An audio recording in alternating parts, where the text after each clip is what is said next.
نبی پاک صلی اللہ علیہ وسلم پہاڑ پہ بیٹھ کے پڑھتے تھے رات کو، تو وہاں نا ابو سفیان بھی آ گئے سنتے سنتے، کیونکہ انہوں نے پابندی لگائی ہوئی تھی کہ کوئی بھی بندہ وہاں نہ جائے، سوشل بائیکاٹ معاذ اللہ کیا ہوا تھا، کوئی نہ ادھر جائے، تو سنتے سنتے ابو سفیان آ گئے۔ کہتے ہیں حضور قرآن پاک پڑھ رہے تھے تو مجھے لطف بڑا آیا سننے کا، تو وہاں ایک قریب جھاڑی تھی، تو ابو سفیان جھاڑی میں بیٹھ گئے۔ ساری رات نبی پاک نے قرآن پاک پڑھا اور ساری رات انہوں نے سنا۔ ہمیں اتنا ذائقہ بات سن کے بھی تو آنا چاہیے نا۔ کہتے ہیں اب مجھے نہیں پتا تھا کہ اخنس بن شریک بھی کہیں آیا ہوا ہے، اس نے بھی وہی بھی یہ دیکھنے آیا کہ کہیں کوئی وہاں آیا ہوا تو نہیں، وہ بھی کسی کونے میں جھاڑی میں بیٹھ گیا۔ حضور قرآن پاک کی تلاوت فرماتے رہے، وہ ساری رات سنتا رہا۔ ادھر سے کہیں ابو جال بھی آ گیا، پتھر دل تھا، پر میرے مصطفیٰ قرآن پڑھتے تھے تو کان اس کے بھی کھڑے ہو جایا کرتے۔ ساری رات تلاوت سنتے رہے، تینوں پکے کافر جھاڑیوں میں بیٹھ کر تلاوت سنتے رہے۔ صبح جب جانے لگے تو ملاقات ہو گئی۔ تو کدھر آیا تھا؟ اس نے کہا پہلے تو بتا، تو کدھر آیا تھا؟ میں تو آیا تھا دیکھوں کوئی آیا تو نہیں، میں تو کدھر؟ اس نے کہا میں بھی یہی دیکھنے آیا تھا کہ یہاں کوئی آتا جاتا تو نہیں۔ ابو جال زیادہ شاطر تھا، کہنے لگا خبردار کل کوئی نہ آئے، آج تو آ گئے کل نہ ہونا۔ اللہ اکبر۔ لیکن جہاں دل لگا ہوتا ہے نا وہاں دل کھینچا چلا جاتا ہے، دل جہاں لگ جاتا ہے نا وہاں دل کھینچا چلا جاتا ہے۔ یہ دل کا بھی اپنا ایک معاملہ ہے نا۔ اب لگ گیا تھا قرآن پاک کی تلاوت سے۔ کہتے ہیں رات کو اپنی چارپائی پہ لیٹے، درد اگرچہ جان گزل ہے، میں کیا کروں میرا دل ہے، غمیش کا اگر نہ ہوتا تو غم روزگار ہوتا۔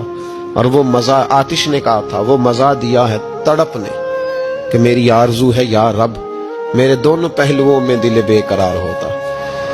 کہتے ہیں کہ اگلی شام پھر آئی، وہی کیفیت، وہی انداز، وہی شوق۔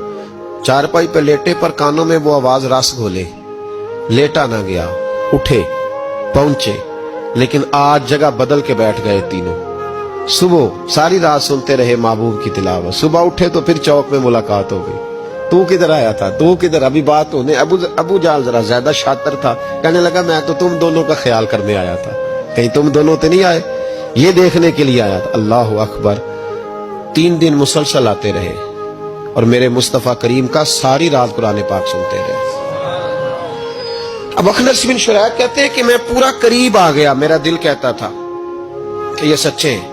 کہتے میں نے تیسرے دن مشورہ کیا، میں نے کہا یار پتہ تجھے بھی ہے مجھے بھی ہے کہ نہیں آنا، پر ان کی آواز ایسی ہے، وہاں لذت ایسی ہے، نہیں نہ رہا گیا تجھ سے بھی۔ مان کیوں نہیں جاتا کہ ساری باتیں اپنی جگہ پر ان کی بات کانوں سے ہو کے دل میں اترتی چلی جاتی ہے، مانتا کیوں نہیں؟